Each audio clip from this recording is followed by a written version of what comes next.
بسم الله. السلام عليكم ورحمة الله وبركاته. كنتمنى لكم تكونوا في افضل الاحوال وفي تمام الصحة والعافية. قبل ما ندخلوا لتفاصيل الفيديو ما نساوش نصليو على سيدنا محمد. اللهم صل وسلم وبارك على سيدنا محمد وعلى اله وصحبه اجمعين. الاقتراح اللي غادي نتقاسم معكم اليوم هو واحد المسمنات معمرين حشوه بدون لحوم في الفران. كيجيو لذاذ، كيجيو خفاف وكيجيو مقرمشين كيف ما سمعتوا صوت القرمشه في بدايه الفيديو، مع واحد الكيك اللي كيجي طالع وكيجي مخفيف ومهوي.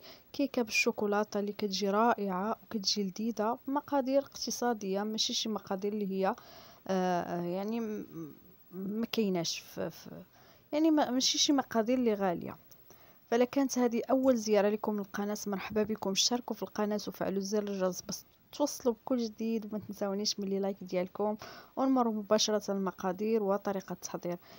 في واحد الإناء غادي نحتاج لواحد 5 الكؤوس ديال الدقيق، أي 500 غرام. معلقة كبيرة ديال الخل، معلقة كبيرة ديال السكر، معلقة صغيرة ديال الملح، وجوج معالق كبار ديال الزيت النباتية. غادي نعجن ماء عادي، يعني ماء من الصنبور. غادي نعجن العجينه وغادي ندلكها. الا ما بغيتوش تدلكوها غديروها في بلاستيك غذائي وغتخليوها واحد نصف ساعه، من 15 دقيقه حتى لنصف ساعه. انا دلكتها، فانا غادي نقطعها مباشره لواحد 7 قطع اولا 7 كرات اللي كيكونوا الحجم ديالهم هكا متوسط. ما غاديش نديرهم صغيورين لان غادي نحتاج فقط غير 7 ديال لي باغيت. غادي ندير مسمن على شكل باغيت. هنايا الحشوه عندي جوج ديال الجزرات المحكوكين، عندي الكرم اولا ليشو كيجي لذيذ وكيجي فن في الحشوات. وعندي واحد البصله كبيره تكون محكوكه، وعندي فلفله حمراء وفلفله خضراء اللي مقطعين. التوابل غادي نخليه لكم في صندوق الوصف. هنا غادي نوضع الحشوه كتشحر ونخليها تبرد ونمر لتحضير الكيك. عندي 3 البيضات اللي كيكونوا بدرجه حراره المطبخ، كاس ديال السكر، كاس الا ربع اولا كاس الا ربع ديال السكر حبيبات، كيس من السكر الفانيلا ورشه ملح. غادي نطلع كلشي حتى يتضاعف ليا الحجم ديالو من الافضل. غادي نضيف واحد نصف كاس ديال الزيت، هذاك الكاس راه كيعير غير نصف كاس. وغادي نضيف كأس ديال الحليب بدرجة حرارة المطبخ اللي ضفت ليه معلقة كبيرة ديال السكر حتى راب ليا، يعني حتى ولا قريب. هنا غادي نحتاج واحد ما بين 250 حتى 300 غرام ديال الدقيق الابيض، من الافضل يكون خاص بالحلويات. غادي نبدا ندخلو في الكيك. انا راه كنخلط غير بشويه، راه غير الفيديو مسرع، خلطوا غير بشويه باش ما يهبطش لكم هذاك القوام ديال البيض اللي طلعتو. والدقيق تغربلوه اولا تنخلوه من الفوق، فكيعطينا الكيك كيكون طالع وكيكون خفيف وكيكون مهوي. من بعد فانا غادي ندخل هذاك الدقيق هكا غير بحركات دائريه، غير بشويه. انا كنخلط راه غير مسرع الفيديو. غنضيف واحد 2 معالق كبار ديال الكاكاو. انا راه ضفت 2 معالق، بانت غير معلقه. وغادي نضيف 2 كؤوس عفوا 2 خمارات ونصف خماره اللي تبقات ليا من هذاك المسمن. هذاك النصف ما غاديش نخليه، يعني استخدمته في الكيك. انا راه ضفت ها هما 2 معالق كيف ما بانوا لكم. وغادي نبدا نحرك بحركات دائريه حتى ندخل هذاك الكاكاو غير بشويه، وما تبالغوش في الخلط اولا في الخفق باش ما يهبطش لكم القوام ديال البيض، وبالتالي غادي تهبط لكم الكيكه وغتجيكم معجنه. غادي تهزو يديكم الفوق وغادي تخويو هذاك الخليط في هذا الاثناء. راه الفران مسخن على 180 درجه، نار متوسطه غير من الاسفل حتى كيطيب الكيك وكيتنفخ. عاد كنشعلوا عليه من الفوق اولا كنهبطوا لتحت باش يتحمر لينا الوجه ديالو. هنا خديت واحد 2 معالق كبار ديال الزبده. انا استعملت الزبده ديال العلب. غادي وشويه ديال الزيت باش نبقى نطلق به اولا نورق به. غادي نبدا نضيف الزبده غير شويه هكا، ما تكثرش باش ما يجيكمش هذاك المسمن متختخ بالزبده. وفي هذا الاثناء انا اللي كنورق في هذا المسمن، انا راه درت الفران كيسخن، يعني اصلا الفران غادي طيب الكيكه لان دخلت ليه الكيكه مباشره. غير غادي نخرج الكيكه، غادي نرفع درجه الحراره اولا غادي تسخنوه الا ما كنتوش درتو الكيك.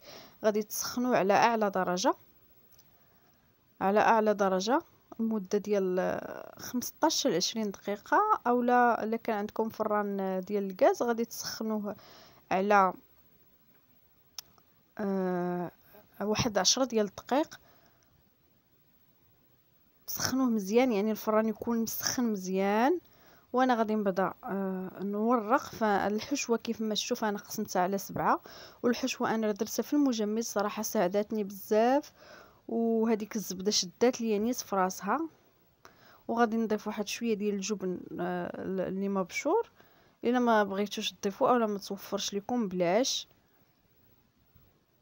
فهاد الحشوه كيف ما شفتوا فهي بدون لحوم، يمكن لكم تضيفوا اللحوم الا بغيتوا اولا توفرات لكم. انا ما توفرات لياش الصراحه. غادي نقادها وغادي نديرها على شكل ميني باغيت، وغادي نعبسها واحد شويه، غير واحد شويه.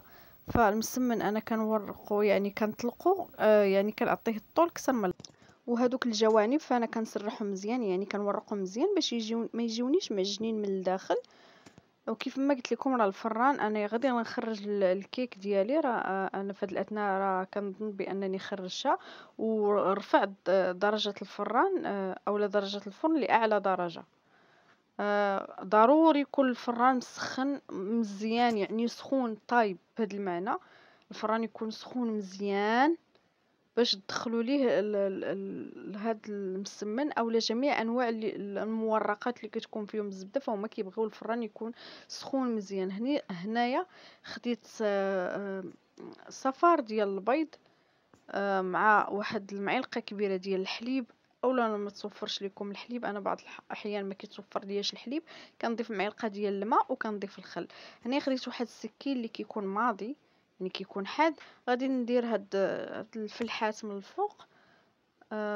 غادي ندخل، يعني غادي ندخل فيها واحد شويه، غادي ندخل غير ما تدخلوش بزاف حتى تبدا تخرج لكم الحشوه عفوا ملي غادي يبدا يطيب في الفران. هنا غادي ندير شويه ديال الزرارع، ضفت الزنجلان الاسود وغنضيف الزنجلان الابيض وغنضيف حبوب الشيا اولا البافو اولا الخشخاش. غادي ندخلهم الفران وغادي نخليهم واحد 10 ديال الدقائق وهما على اعلى درجه من الفوق ومن التحت اولا غير من التحت. من بعد غادي نقص الفران ل 200 او 190 غير من الاسفل. ومني يطيبوا ويبانوا لي الجناب تحمروا فانا غادي نشعل عليهم من الفوق يتحمروا. هنايا خديت الشوكولات تقريبا واحد 12 قطعه ديال الشوكولاط عادي شوكولا كالا، ذوبتها وضفت عليها واحد دانيت كراميل كيف ما بان لكم. وغادي ندير هذا الكاناش فهو كيجي لذيذ. اللي ما كيعرفش يذوب الشوكولاط عن طريق البامارين او حمام مريم يديروا في ميكا في بلاستيكه ويديروا في واحد في واحد الكاسرول اللي يكون فيها الماء غليان وتعقدوا الميكا مزيان. هاد الطريقه كتبقى افضل للمبتدئات، فهو كيذوب الشكلاط وما كيديرش لكم هذوك الحبيبات. هذه طريقه صراحه للمبتدئات، يعني طريقه زوينه. اذا كيف ما شفتوا هذا هو المسمن من الطاب كيجي مورق.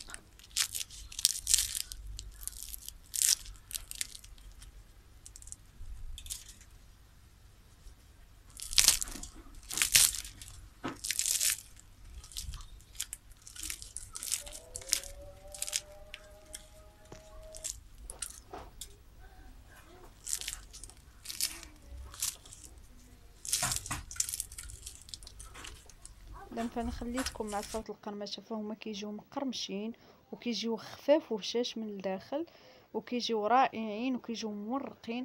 اما هذا الكيك فهو كيجي خفيف وكيجي لذيذ، صدقوني راه ما تشبعوش منه. كنتمنى الوصفات ديال اليوم ينالوا الاعجاب ديالكم وكنتمنىكم تجربوهم، وفقط غير تبعوا النصائح راه غادي ينجح لكم كل شيء وغادي يعني كلشي غادي يصدق لكم.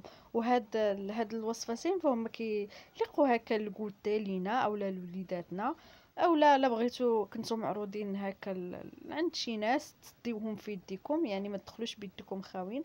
صدقوني فهما وصفات اللي لذاذ، وهذوك المسمنات فهما كيجيو خطيرين مع كاس ديال اتاي. كنتمنى من الفيديو ينال اعجابكم. شكرا والى اللقاء والى فيديو قادم ان شاء الله.